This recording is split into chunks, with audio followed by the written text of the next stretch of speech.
ശേഷമാണ് 1990 മൂസ ഹാജി എന്ന വ്യക്തി വരികയും CM ഉസ്താദിന്റെ വീട്ടിലേക്ക് വന്നിട്ട് പറഞ്ഞു, അതാ മായിനടക്കും എന്ന എൻ്റെ പ്രദേശത്ത് കുറച്ച് 30 ഏക്കറോളം വരുന്ന സ്ഥലങ്ങളുണ്ട്, അവിടെ നിങ്ങൾ ഒരു സ്ഥാപനം തുടങ്ങണം, ദീനീ സംരംഭം തുടങ്ങണം, ഭൗതിക വിദ്യാഭ്യാസവും മതവിദ്യാഭ്യാസവും സമന്വയിപ്പിച്ചുകൊണ്ടുള്ള ഒരു സ്ഥാപനമാണ് നമുക്ക് ആവശ്യം, ഈ കാലഘട്ടത്തിൻ്റെ ഒരു ആവശ്യമായ ഒരു സ്ഥാപനം നമുക്ക് വേണമെന്ന് പറഞ്ഞപ്പോൾ CM ഉസ്താദ് സമ്മതിച്ചു. അവിടെ നിന്ന് സമസ്ത ജില്ലാ മുഷാവറ യോഗം ചേർന്നിട്ട് അതിനുശേഷം CM ഉസ്താദ് അദ്ദേഹത്തിന് സമ്മതം കൊടുക്കുകയാണ്. അങ്ങനെയാണ് ഇന്ന് അവിടെ പ്രോത്സാഹിച്ചുകൊണ്ട് നിൽക്കുന്ന ആ മലബാർ ഇസ്ലാമിക് കോംപ്ലക്സ് എന്ന സ്ഥാപനം. അതിൽ CM ഉസ്താദിന്റെ ആ പറഞ്ഞ മൂസ ഹാജിയുടെ മനസ്സിലുള്ള ആഗ്രഹപ്രകാരം തന്നെ അവിടെ മതസമന്വയ വിദ്യാഭ്യാസം നടന്നുകൊണ്ടിരിക്കുകയാണ്. അതിന് ഒന്നാമതായിട്ടുള്ള സ്ഥാപനമാണ് അവിടെ ദാറുൽ ഹുദയുടെ സിലബസിലുള്ള ദാറുൽ ഇർഷാദ് അക്കാദമി. രണ്ടാമത്തെ സ്ഥാപനം ഏതാണ്? അവിടെ യതീംഖാന, മലബാർ ഇസ്ലാമിക് കോംപ്ലക്സ് യതീംഖാനയും ഇംഗ്ലീഷ് മീഡിയം സ്കൂളും എന്ന് മാത്രമല്ല ആർട്സ് കോളേജ് അടക്കം ഒട്ടനവധി സ്ഥാപനങ്ങൾ അൽഹംദുലില്ലാഹ് ഇന്ന് അവിടെ നടന്നുകൊണ്ടിരിക്കുകയാണ്. ഇതിന്റെ പിന്നിൽ ഉള്ളത് മഹാനായ CM ഉസ്താദിന്റെ അത്യുന്നതമായ ആ കർമ്മപദം തന്നെയാണ്, അതിൽ യാതൊരു സംശയവും വേണ്ട. അപ്പോൾ ഞാൻ ദീർഘിച്ച് പറയുന്നില്ല. ഞാൻ ഇതൊക്കെ പറയാനുള്ള കാരണം നമുക്ക് CM ഉസ്താദിനെ കുറിച്ച് നാം സ്മരിക്കുമ്പോൾ അദ്ദേഹത്തിന്റെ ചരിത്രവും കൂടി നാം പഠിക്കേണ്ടതുണ്ട്. അദ്ദേഹം തുടങ്ങി വെച്ച ആ കാര്യങ്ങളും ഇപ്പോൾ നടന്നുകൊണ്ടിരിക്കുന്ന ആ സംഭവങ്ങളൊക്കെ നാം മനസ്സിലാക്കേണ്ടതുണ്ട്. എൻ്റെ പ്രിയമുള്ള സഹോദരന്മാരെ, ഒരൊറ്റൊരു കാര്യം കൂടി പറഞ്ഞ് ഞാൻ അവസാനിപ്പിക്കാം. മഹാനായ CM ഉസ്താദ്, ഷഹീദെ മില്ലത്ത് CM ഉസ്താദിന്റെ അവസാനം ഇപ്പോൾ ഇപ്പോൾ CM ഉസ്താദിനെ കുറിച്ച് പറഞ്ഞുകൊണ്ടിരിക്കുന്ന അപവാദ പ്രചരണങ്ങളൊക്കെയും തടയിടാൻ മഹാനായ സൈനുൽ ആബിദീൻ തങ്ങൾ പറഞ്ഞ ഒരൊറ്റൊരു കാര്യം ഞാനിവിടെ ഓർമ്മിപ്പിക്കുകയാണ്. എന്തുകൊണ്ട് CM ഉസ്താദിനെ അള്ളാഹു ഷഹീദാക്കി എന്ന് പറഞ്ഞാൽ ഖിയാമത്ത് നാൾ വരെ CM ഉസ്താദിന്റെ നാമം ഇവിടെ പറഞ്ഞുകൊണ്ടേയിരിക്കണം.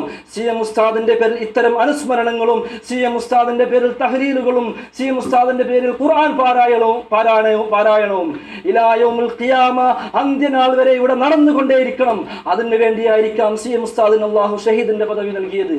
ഏതായാലും നമുക്കിവിടെ ഏറ്റവും വേദനാജനകമായ ഒരൊറ്റ സംഭവമേ ഉള്ളൂ.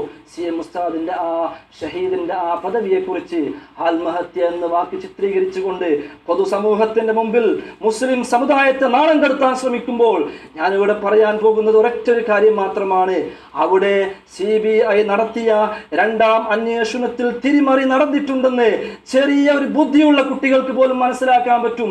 ആ രണ്ടാം അന്വേഷണത്തിൽ ഒന്നാമത്തെ അന്വേഷണം വഴിത്തിരിവിലായ സമയത്ത് എന്തുകൊണ്ട് നല്ലവണ്ണം അന്വേഷിച്ചു കൊണ്ടിരുന്ന ലേസർ എന്ന ഉദ്യോഗസ്ഥനെ പെട്ടെന്ന് ചെന്നൈയിലേക്ക് സ്ഥലം മാറ്റുകയും പകരം നന്ദകുമാർ വന്നിട്ട് എന്തൊക്കെയോ തോന്നിവാസങ്ങൾ കാട്ടിക്കൂട്ടി എന്ന് മാത്രമല്ല, അവിടെ തുടക്കം മുതൽ നടന്ന ഏറ്റവും വലിയ ആരോപണം ഹബീബ് റഹ്മാൻ എന്ന് പറയുന്ന കാക്കിയൊടുത്ത ഏറ്റവും വലിയ താന്തോന്നി അവിടെ പ്രവർത്തിച്ചെന്തെന്നറിയുമോ?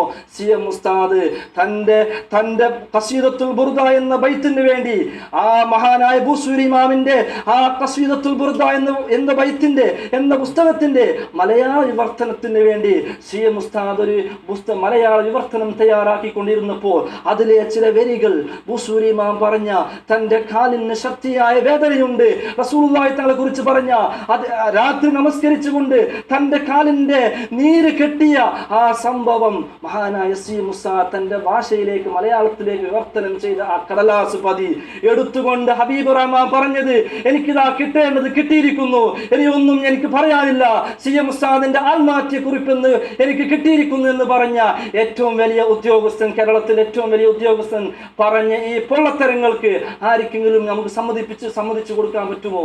അതുകൊണ്ടാണ് പറയുന്നത്. എന്ന് മാത്രമല്ല, CM ഉസ്താദിന്റെ വടിയും CM ഉസ്താദിന്റെ തലപ്പാവും CM ഉസ്താദിന്റെ ചെരുപ്പും ആ പാറക്കെട്ടിന്റെ മേലെ വെച്ചപ്പോൾ അവിടെ ഒരു കാര്യം അവർക്ക് വെക്കാൻ മറന്നുപോയി. CM ഉസ്താദ് ധരിച്ചിരുന്ന കണ്ണട CM ഉസ്താദിന്റെ കട്ടിൽ തന്നെ ഉണ്ടായിരുന്നു. അത് തന്നെയല്ല ഏറ്റവും വലിയ, ഇത്രയും മീറ്ററുകളോളം നടന്നു പോകുന്ന CM ഉസ്താദ് എന്തുകൊണ്ട് തന്റെ കണ്ണട വെക്കാതെ പുറത്തിറങ്ങിപ്പോയി? അത് തന്നെയല്ല ഏറ്റവും വലിയ തെളിവ്. എന്ന് വേണ്ട, അവസാനത്തെ CBI ഉദ്യോഗസ്ഥർ പറഞ്ഞ ഒറ്റ കാര്യമാണ്. അവരിതിന് തെളിവ് പറഞ്ഞത്, CM ഉസ്താദ് തലേ ദിവസം മുമ്പ് തന്റെ പിതാവിന്റെ മക്ബറയിലേക്ക് സ്റ്റെപ്പുകൾ കയറിയിട്ട് ഇങ്ങനെ നടന്നിട്ടുണ്ട്.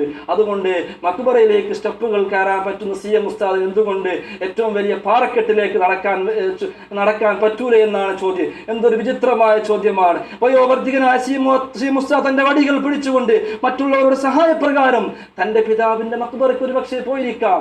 അത് ഇതിനോട് ഏറ്റവും വലിയ വലിയ പാറക്കെട്ടിനോട്, ആ ഉയർച്ചയിലുള്ള പാറക്കെട്ട്, ഒരു കുട്ടിക്ക് പോലും പ്രവേശിക്കാൻ കഴിയാത്ത ആ മേലയിലേക്ക് 80 വയസ്സ് കഴിഞ്ഞ CM ഉസ്താദ് അതിലേക്ക് പ്രവേശിച്ചു, അതിന്റെ മേലെ കയറി എന്ന് പറഞ്ഞാൽ ആർക്കെങ്കിലും വിശ്വസിക്കാൻ പറ്റുമോ? അതുകൊണ്ട് തന്നെ നമുക്ക് ഏറ്റവും വലിയ വേദനാജനകമായ സംഭവം, ഇത്തരത്തിൽ CM ഉസ്താദിനെ കുറിച്ച് പ്രചരിപ്പിച്ചുകൊണ്ടിരിക്കുന്ന ഇതിനൊരു അന്ത്യശാസനം വേണം. ആരാണോ ആ കറുത്ത കരങ്ങൾ CM ഉസ്താദിന്റെ ശരീരത്തിനെതിരെ പ്രവർത്തിച്ചിട്ടുള്ളത്, അവരെ നിയമത്തിന്റെ മുന്നിൽ കൊണ്ടുവരിക തന്നെ വേണം. ആ ഒരൊറ്റൊരു ആവശ്യമേ നമുക്ക് ഇന്നുള്ളൂ. അതിന് അല്ലാഹു സുബ്ഹാനഹു വ തആല തൗഫീഖ് ചെയ്യുമാറാവട്ടെ. നിങ്ങളുടെ എല്ലാവരുടെയും പ്രാർത്ഥന അതിന് വേണ്ടി നമുക്ക് വേണം എന്ന് മാത്രം പറഞ്ഞുകൊണ്ട് നമ്മുടെ CM ഉസ്താദിന് വേണ്ടി ഇന്ന് സംഘടിപ്പിച്ച ഈ ഒരു സംരംഭത്തെ അല്ലാഹു സുബ്ഹാനഹു വ തആല സ്വീകരിക്കുമാറാവട്ടെ എന്നും കൂടി പറഞ്ഞുകൊണ്ട് അവസാനമായി ഒരൊറ്റൊരു കാര്യം പറയുന്നു. ഞാൻ ഇവിടെ മലബാർ ഇസ്ലാമിക് കോംപ്ലക്സിന്റെ CM ഉസ്താദിന്റെ സ്ഥാപനമാണ് മലബാർ ഇസ്ലാമിക് കോംപ്ലക്സ്. അതിന്റെ പ്രചരണത്തിന് അതിന്റെ ഒരു സംഭാവനാർത്ഥം ഇവിടെ കമ്മിറ്റിക്ക് സംഘടിപ്പിച്ചിരുന്നു. പക്ഷേ ഇപ്പോൾ അതിന്റെ പിരിവ് ഇവിടെ നടക്കുന്നില്ല. നമ്മുടെ ദമാമ് കോബാർ ഏരിയയിലൊക്കെ നടന്നുകൊണ്ടിരുന്ന ഒരു സംഭവമാണ്. പക്ഷേ അവസാനം ഏറ്റെടുത്ത ഉസ്താദിന് വല്ല അസൗകര്യം അറിയിച്ചത് കൊണ്ട് ഇപ്പോൾ മുടങ്ങിയിട്ടുണ്ട്. പക്ഷേ എനിക്കാണെങ്കിലോ എന്നോട് കമ്മിറ്റിക്കാർ ആവശ്യപ്പെട്ടിട്ടുണ്ട്. പക്ഷേ എൻ്റെ ജോലിയും മറ്റുമായിട്ടുള്ള കാര്യങ്ങൾ ഉണ്ട്. പക്ഷേ അതോടൊപ്പം തന്നെ ഞാൻ അവരോട് സമ്മതിച്ചിട്ടുണ്ട്, തൽക്കാലമെങ്കിലും പുതിയ ആളുകൾ വരുന്ന സമയം വരെയെങ്കിലും ഇൻഷാ അല്ലാഹ് CM ഉസ്താദിന് വേണ്ടി, CM ഉസ്താദിന്റെ സ്ഥാപനത്തിന്റെ ആ സംഭാവന പിരിവൊരിക്കലും മുടങ്ങാതിരിക്കാൻ വേണ്ടി ഇൻഷാ അല്ലാഹ് ഞാൻ സമ്മതിച്ചിട്ടുണ്ട്. നിങ്ങളുടെ എല്ലാവരും സഹകരണവും അക്കാര്യത്തിൽ നിങ്ങളുടെ ഭാഗത്തു നിന്ന് ഉണ്ടാകണമെന്നുള്ള ഒറ്റൊരു അഭ്യർത്ഥന കൊണ്ട് മാത്രം ഞാൻ അവസാനിപ്പിക്കുന്നു. വആഖിറു ദഅവാനാ അൽഹംദുലില്ലാഹി റബ്ബിൽ ആലമീൻ. അസ്സലാമു അലൈക്കും വറഹ്മത്തുള്ളാഹി തആല വബറകാതുഹു.